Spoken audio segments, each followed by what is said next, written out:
各位同修，大家晚安，大家好，欢迎大家，也感恩大家来线上参加这个读书会。开会，越开越会；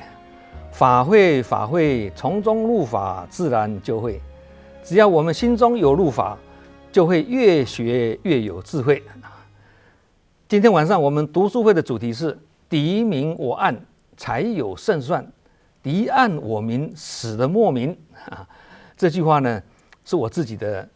学习的心得啦。那顾名思义呢，就是明枪易躲，暗箭难防啦。也就是提醒我们呢，防人之心不可无啊，害人之心不可有啊。明枪易躲，暗箭难防，这个是在比喻呢，明处来的枪啊，容易躲开；暗中射来的箭呢，难以提防。也就是公开的攻击呢，容易对付，而暗中的攻击呢，就比较难以提防啊。我们无法保证清楚了解身边是什么样的人，所以不得不防啊，才说防人之心不可无嘛。只有在一种状况下，我们才会清楚了解我们身边是什么样的人啊，就是患难见真情啊，或者是日久见人心啊。要防人、防坏人，甚至是防小人，之前要先懂得识人，要有识人之明啊，识人之慧。所以能辨识好人或坏人，能辨识君子或小人，都算是一种识人之慧啊，辨识人的智慧的意思了啊。人群中要做人，有时都很难呢，而如何与小人相处啊，那更是一门重要的功课啊。如果与小人纠缠不清呢，反而是降低了我们自己的格局。所以宁愿得罪君子，不要得罪小人，因为小人表面上是曲意奉承啊，却是口蜜腹剑啊，阳奉阴违啊，笑里藏刀，而且还会搬弄是非，所以不得不防。孔子讲巧言令色鲜矣人啊，就是指这样的人啊。其实呢，不要说小人啊，我们去跟我们的晚辈计较一些事情啊，也是凸显我们的格局不大，没有长者风范啊。所以才说心量跟格局成正比啊，而格局会影响结局。很多人在职场上甚至在人群中呢，屡屡吃到暗亏啊，但却不知道吃亏在哪里啊。这个壁碰多了铁板踢多了呢，这鼻子就扁了最后连士气也没了。我们身边就不乏这样的人。那有一种人则是什么？不平则鸣啊，很有正义感啊，仗义行侠是很好，但义愤填膺就不好，因为很容易意气用事这种人呢，碰到不平他就不吐不快，急于表态，自先底牌结果造成敌暗我明，死得莫名。问题还是出在自己。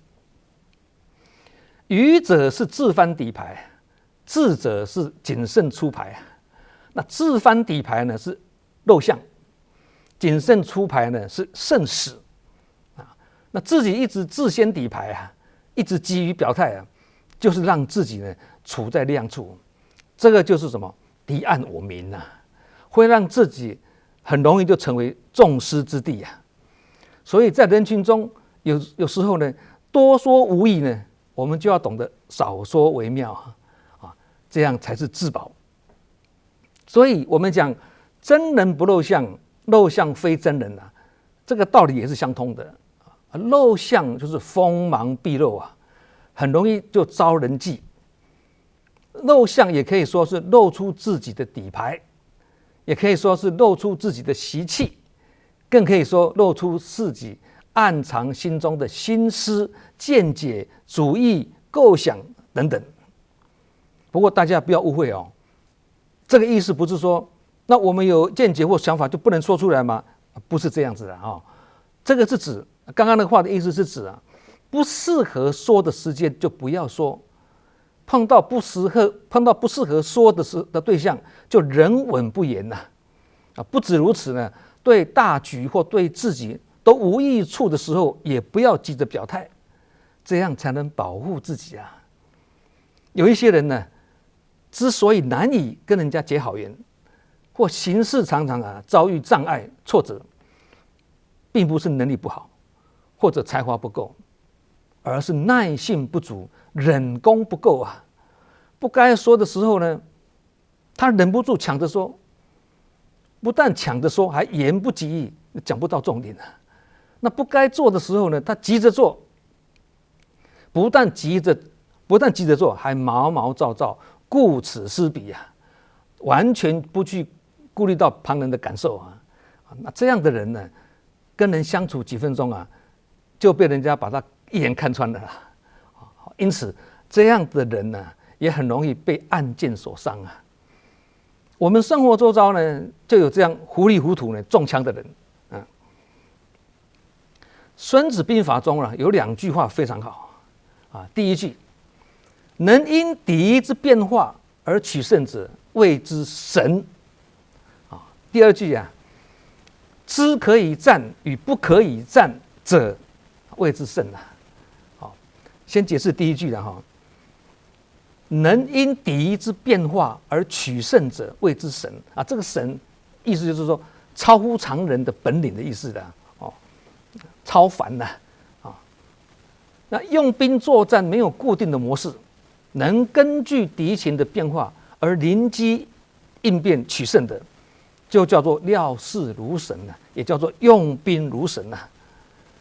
战场上形势呢瞬息万变啊，不能够拘泥于某种作战的形式，就像水本来就没有固定的形态一样嘛。水你把它放在圆的容器中，它就是圆的嘛；你把它放在方的容器中呢，它就是方的。能够根据所处环境的现况而机动灵活的采取对策，才能赢得胜利。那这句话是说明呢，用兵要审时度势啊，灵活机动的去制定计划，不可以死搬教条，墨守成规，死骨不化。其实用法还不是如此，用法也是这样啊。第二句呢，知可以战与不可以战者胜，意思是说，一个将领啊，他要知道什么情况之下可以战，什么情况下可以不战啊，能仔细分析、精确判断呢，他才能够打胜仗啊。能在战争中善于采用灵活机动的战术，打得赢就打，打不赢就不打，不受感情的支配，也不会感情用事，不会盲目行动，很冷静，很睿智，这样才能够打胜仗了。好，我们把刚刚第一句开头提到的战场上形势瞬息万变，把它改为菩萨道上境界变幻莫测，把作战改为对峙，把用兵改为用法，把第二句里面提到的战争中改为人群中，很对称的把战术改为心术，把最后的这样才能打胜仗改为这样才能大成长。这2句话呢，把它改成这样过后呢，再把它念一遍意思完全相通。孙子兵法里面把它这样字一改，变成我们平常的这个生活妙法这是用法之妙叫做法妙。也就是兵法跟佛法也是法相通是道一以贯之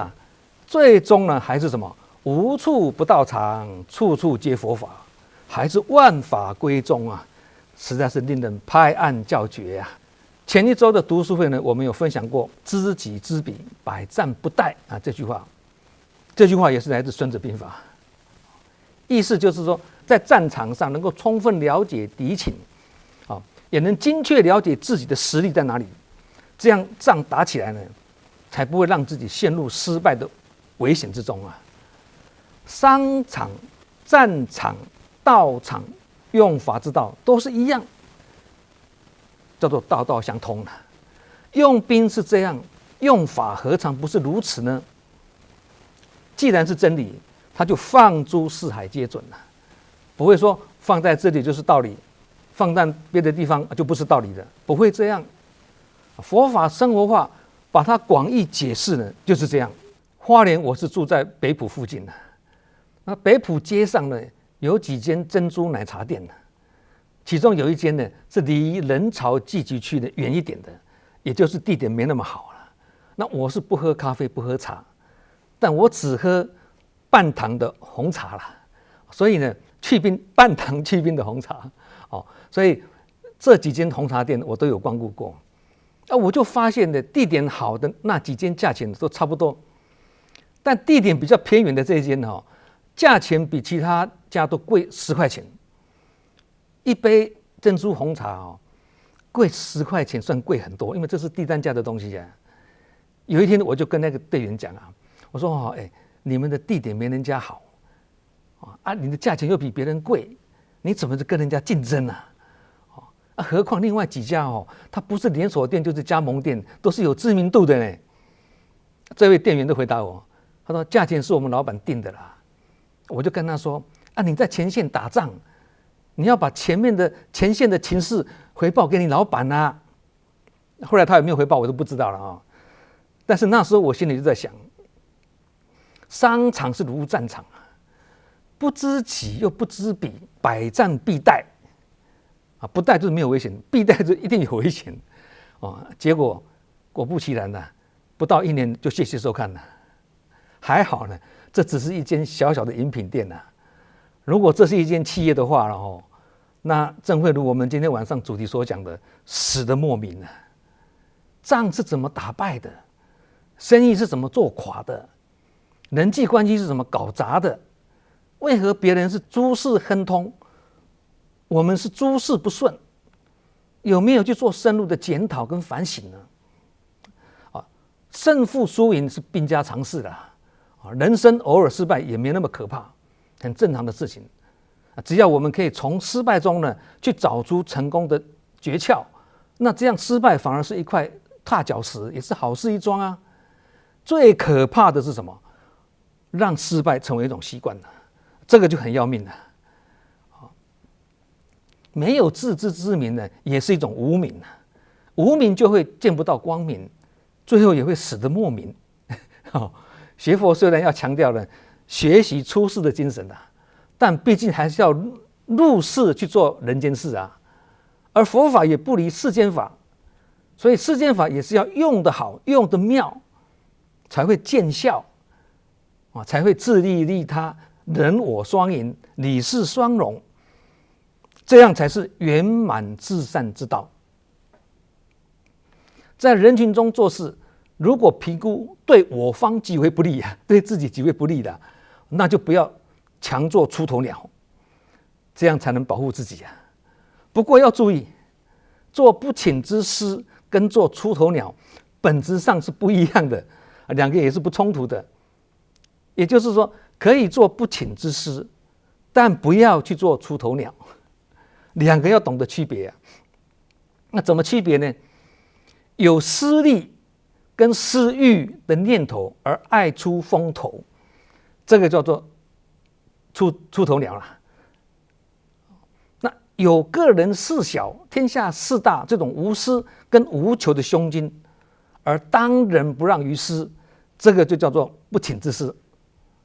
两个有这样的差别这样解释大家一听就懂嘛。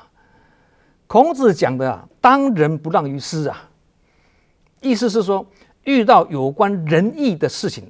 你就要赶快去做即使面对自己的老师，也不必谦让。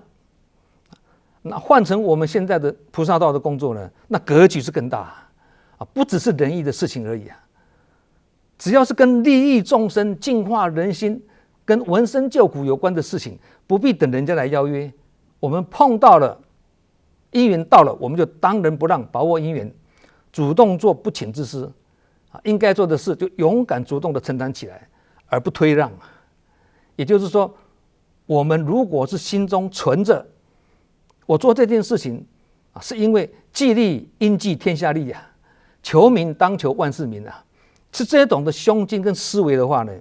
而去义不容辞挺身而出做这种事都不怕做出头鸟，其实这个时候也不能叫出头鸟了，叫做不请之师啦，比较文雅一点啦。而且呢，这种不请之师是师出有名啊，意义重大。有一句话说啊，识时务者为俊杰，知进退者为英雄。他告诉我们呢，辨识人跟识时务都是很重要的生存法则。周围的情势要了解，身边的人也要了解，才不会是误入丛林的小白兔啊，造成什么误判形势啊，误入歧途啊。诸葛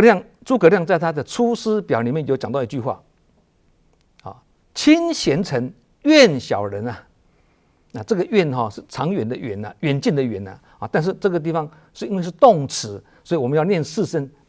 长远是三声嘛。远小人，远离开的意思啦。这个要念成四声的。那什么意思呢？亲贤臣，远小人什么意思？要懂得去亲近有才能的贤人，并且疏远阿谀奉承的小人，也就是我们常常说的亲近善知识，远离恶知识。亲近贤臣，疏远小人，这个是前汉之所以兴盛的原因呢。汉朝有前汉跟后汉两个朝代了那相反的呢，亲近小人却疏远贤臣，这是后汉之所以衰败的原因呢。用人不当曾国藩也有一句名言很好，宁可不识字，不可不识人。这句话很好古圣先贤的话很有道理识人也是一门大学问，也是大智慧所以才说嘛，知人者智嘛。知人，了解人，认识人，容易辨别好人坏人，这个也是智慧嘛，知人者智的意思嘛。那曾国藩呢，他知人跟识人的本领很厉害，这个值得我们学习。他一手创办的湘军打败太平天国掌控官场30多年，最后还能急流勇退，功成身退，这个都跟他能够识人的本领有关因为他善于察言观色，审时度势他认为呢，人生在世要能够学会辨别小人跟君子，那些拉低你层次的小人你要懂得远离他，敬而远之的因为他会消耗你的能量，你要敬而远之。不过真正的小人呢，都善于伪装表面上呢与常人无异很难看出他的真面目要辨别跟提防的话呢，需要有一些技巧跟智慧那在我们佛法是讲什么？相由心生对，从观察一个人的面相就可以看出这个人是正还是邪也就是观其面知其心的意思了。但是也有一种叫做什么识人术教人如何去辨别君子跟小人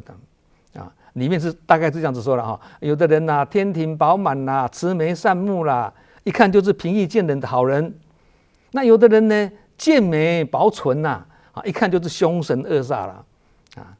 那其实这些都是一种识人的技巧大概是如此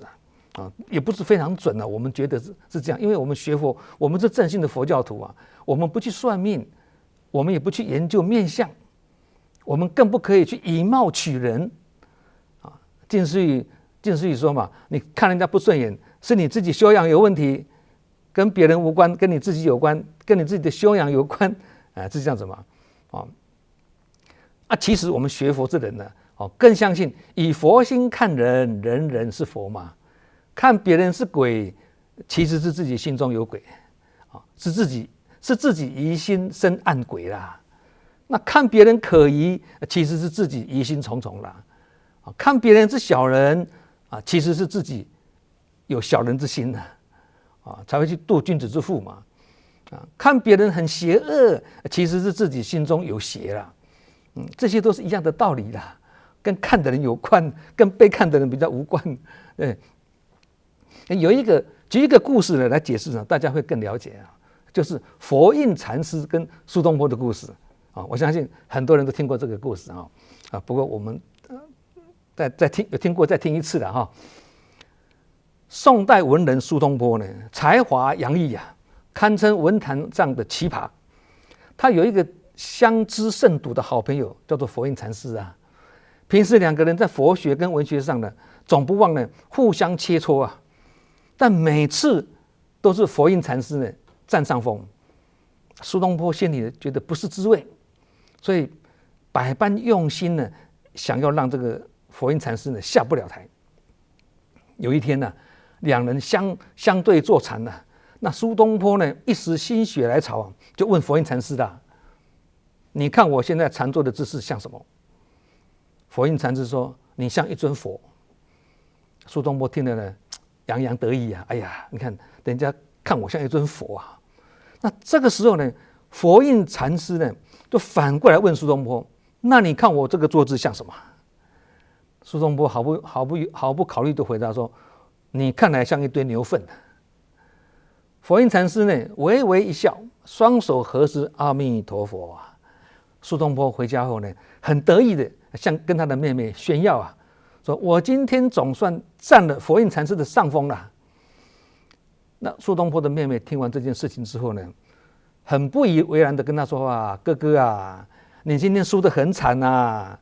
因为佛印禅师心中全是佛，所以他看任何众生皆是佛啊，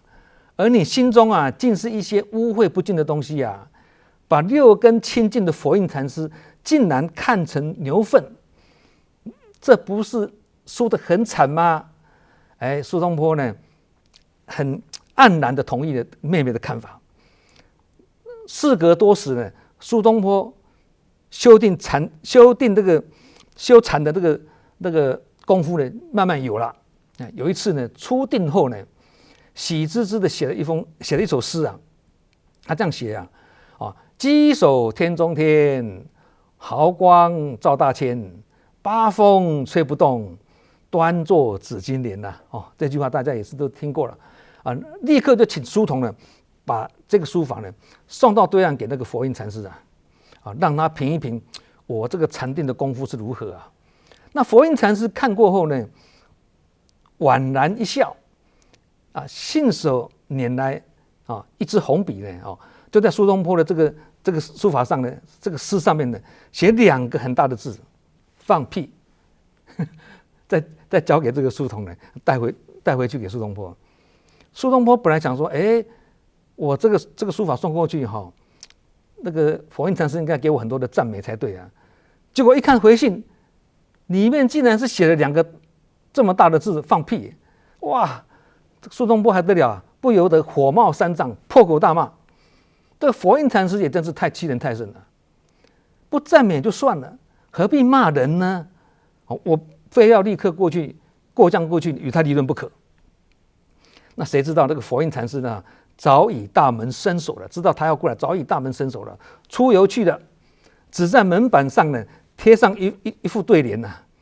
上面就写着“八风吹不动，一屁打过江”啊。苏东坡看到以后呢，哎呀，深觉惭愧不已呀，自叹修行差佛印禅师太远了啦。那这个故事呢，实在很值得我们引以为鉴呐。故事不要这样听过就算了，仔细去探究里面的道理。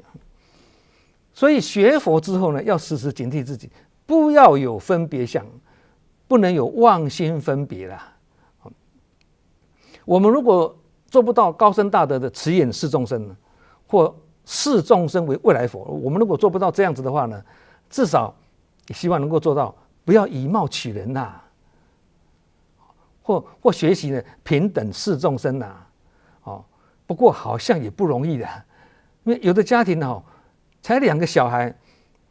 父母多少都会有一些分别心，何况是对外面的芸芸众生啊。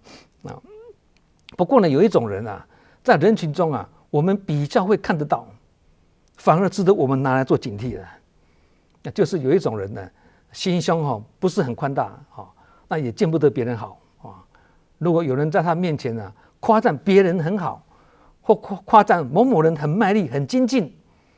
他会当场说一些比较不以为然的话，他不认为这样子的，现在想法不一样了，或者他会说一些比较不好听的话，甚至呢，即使他听我们这样讲听人家这样赞叹别人他不讲话，保持沉默，但是我们都能够透过观察，感觉他好像有不同的看法。比较敏锐的人都会有这种识人的经验那这种人呢，他会比较劳碌啦，因为他怕事情如果交代出去功劳会被别人抢走，所以什么事都要懒得自己做，什么事都要插手，样样事情都要自己来。人群中就有这样的人如果你的主管是这样的面相或这种人的话，那你千万不要跟他抢功劳。就算这个功劳是你的，你也要把所有的功劳呢都让给他，这样才可以避免他在你后面扯你后腿。这个是修养这种修养叫做什么？碰到承担就上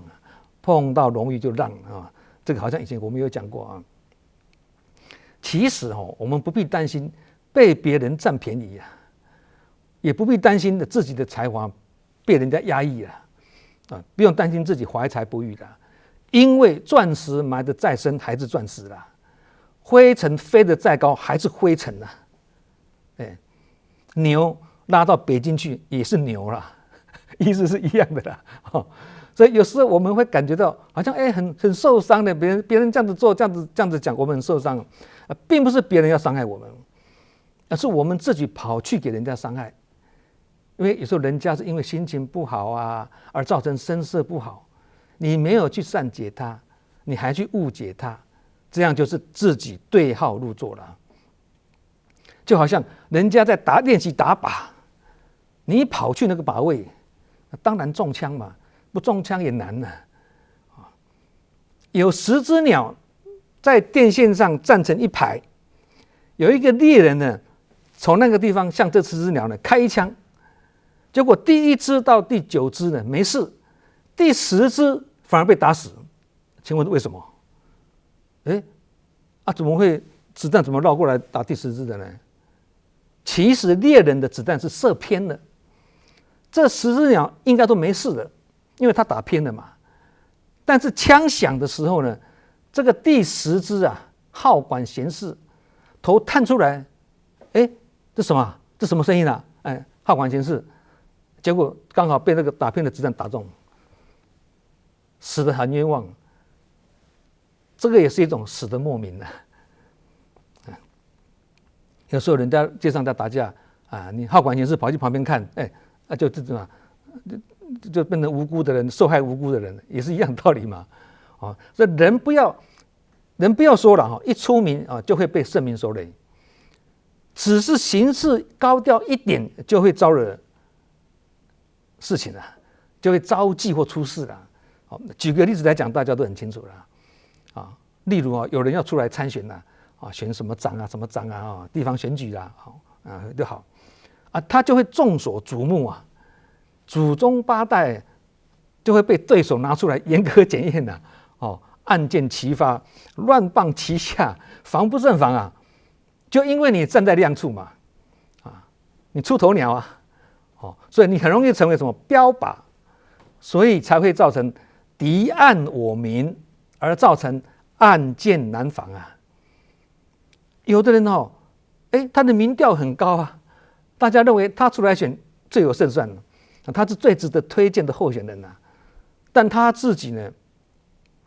很坚持不参选，因为什么？因为他有自知之明所以他宁愿敌明我暗而选择避战，因为他知己知彼老谋深算这样至少让自己立于不败之地。目前情势对我方不利，暂时先止伏，以后再出来，伺机而动的意思这种是高人不过话说回来呢，有时候是越有成就的人呢，越会遭受人家的批评。只有那些没有什么作为的人呢，才能避免别人批评果实累累的大树呢，才会有人拿石头去丢死狗是没有人会去踢的所以才说能招天魔方铁汉，不招人忌是庸才啊，招天魔或者招人忌是人群中不可避免的考验呐。不一定跟你是否处在明处或暗处有关，不一定。你在暗处也是要面对这样的考验的。只要你还活着，你在人群中，你就是必须接受这种考验跟磨练的。那这是另外一种的状况。一般说来呢，你一出名或一高调，就代表你在亮处，你就要想到暗处有暗箭呐，自己就要懂得如何保护自己，巩固自己啊。那保护自己最好的方法，不是武装自己，而是缩小自己，缩到细小如沙，还不让人家感觉很碍眼，这样就是不知不觉的走入人家的心坎里了。那这样的方式呢，证严上人把它称作围城人生呐。围城人生也可以缩小到像空气一样，不是小而已，而是看不到摸不着啊，几乎忘了你的存在，但却不能没有你。盖高楼大厦需要钢筋、水泥、沙、石子，这还不够啊，最后还要加上一道很重要的水，才会变成钢筋混凝土。那高楼大厦盖好之后呢，水不见了，水功成身退了，但整个过程里面呢，不能没有水，跟空气的道理一样啊。所以懂得缩小自己啊，懂得急流勇退的人呢，他比较不会受伤害了。即使一旦受伤了，也能很快抚平伤口，更不会让伤口恶化了。菩萨道在人群中的修行，这样子的功夫要提早修炼，否则会走得很辛苦，会走得跌跌撞撞的。那人群中都是凡夫啊，大部分的人都会戴着面具，用着温和的假象，隐藏着自己内心不为人知的一面。他不但深藏暗处，还做了伪装，所以很容易让人看走眼，或让人无法正确判断。就好像什么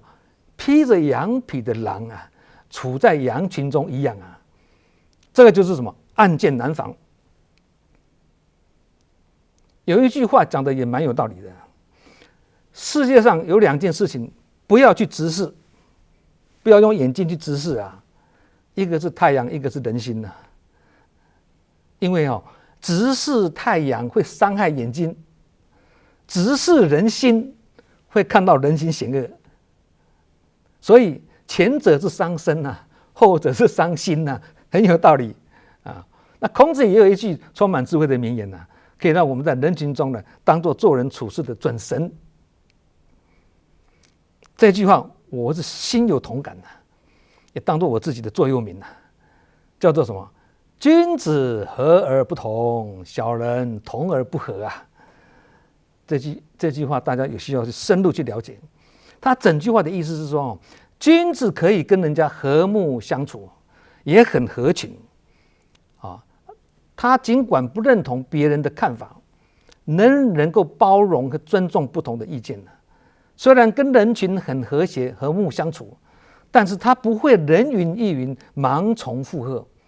他有他自己独立思考判断的智慧，这个叫做和而不同。